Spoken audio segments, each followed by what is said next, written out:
నానా చెట్టు కదా నీవు, ఏమి చేస్తాన్నావు నానా అమ్మ, నేను దేవునికి ప్రార్థన చేస్తున్నా. మత్తయి సువార్త ఉదయం 7:21. ప్రభువా, ప్రభువా అని నన్ను పిలుచు ప్రతివాడును పరలోకరాజ్యములో ప్రవేశింపడుగాని పరలోకమందున్న నా తండ్రి చిత్తప్రకారము చేయువాడే ప్రవేశించును.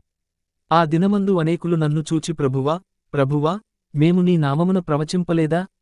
నీ నామమున దయ్యములను వెళ్ళగొట్టలేదా? నీ నామమున అనేకమైన అద్భుతములు చేయలేదా? అని చెప్పుదురు. అప్పుడు నేను మిమ్మును ఎన్నడును ఎరుగను, అక్రమము చేయువారలారా, నా యొద్ద నుండి పొండని వారితో చెప్పుదును. కాబట్టి ఈ నా మాటలు విని వాటి చొప్పున చేయు ప్రతివాడును బండమీద తన ఇల్లు కట్టుకునిన బుద్ధిమంతుని పోలియుండును. వాన కురిసెను, వరదలు వచ్చెను, గాలి విసిరి ఆ ఇంటిమీద కొట్టెను గాని దాని పునాది బండమీద వేయబడెను గనుక అది పడలేదు.